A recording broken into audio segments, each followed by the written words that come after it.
Hugh Morrow was Nelson Rockefeller's closest aide who initially told the press that Nelson Rockefeller was found dead by his bodyguard.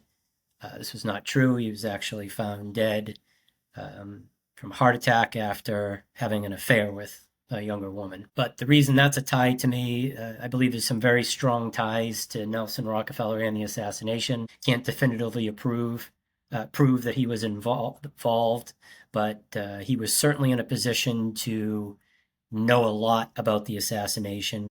Welcome to JFK, the final investigation, episode 4. This will be a short one. This is the ties of the name Morrow, my name, Mark Morrow. So the ties to the name Morrow to the JFK assassination. The first one would be Frank Morrow, my grandfather. He's the one that taught me everything about the assassination starting when I was like 12, 13 years old. It came from Brockton, Mass.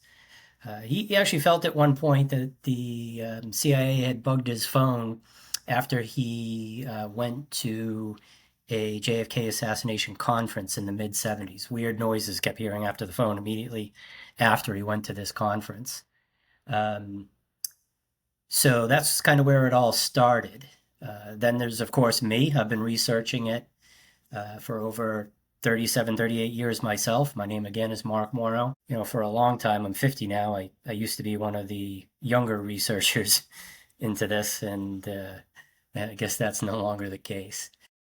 Third, there's another Frank Morrow who had a TV program on the Alternative Information Network.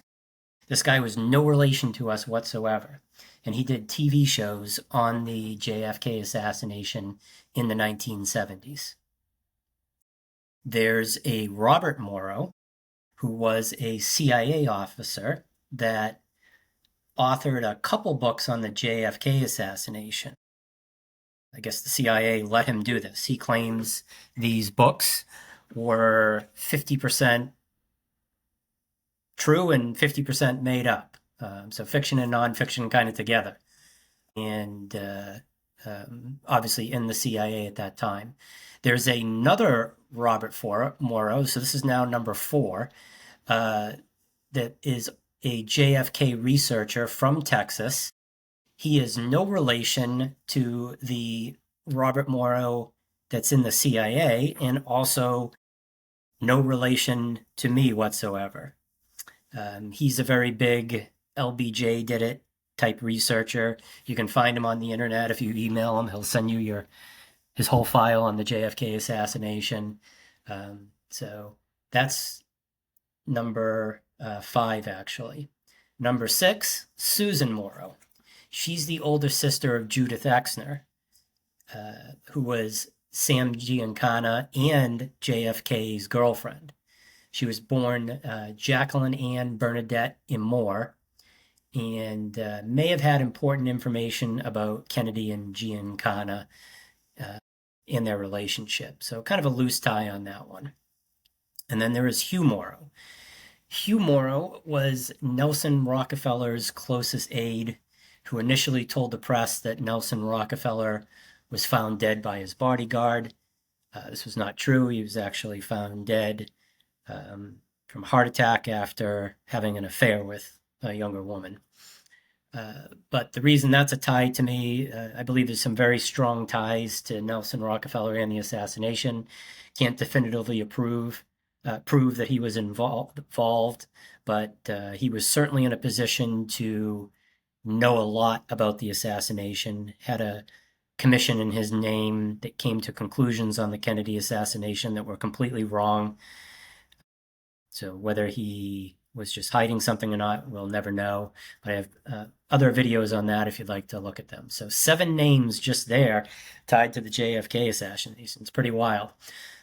Other weird coincidences. I have like a great uncle, great something or other. I don't know what he was, but used to be a driver for Joe Kennedy, one of his drivers. I also have friends from my hometown. I'm sure you all know the Caparella's, Mother Anna's restaurant in the north end of Boston.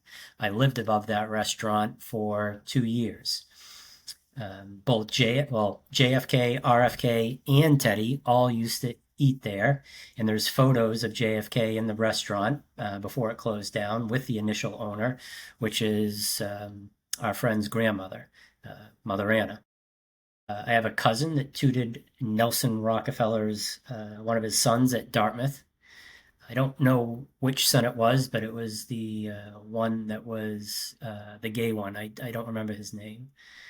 Um, and one of the first political assassinations that used a patsy was a Colombian politician who was assassinated on April 9th, 1948. His name was Jorge Gatan. It was in Bogota. So strangely enough, I was born on April 9th. So Fidel Castro and several U.S. intelligence figures were in Bogota at the time, and communists were accused of being behind the assassination. And the patsy in the case was described as a nut. Does that sound familiar at all? So anyways, just wanted to share that with you, a short video on some weird ties or coincidences to the JFK assassination in my name. Some say there are no such thing as coincidences. I don't know. Let me know what you think. Thank you.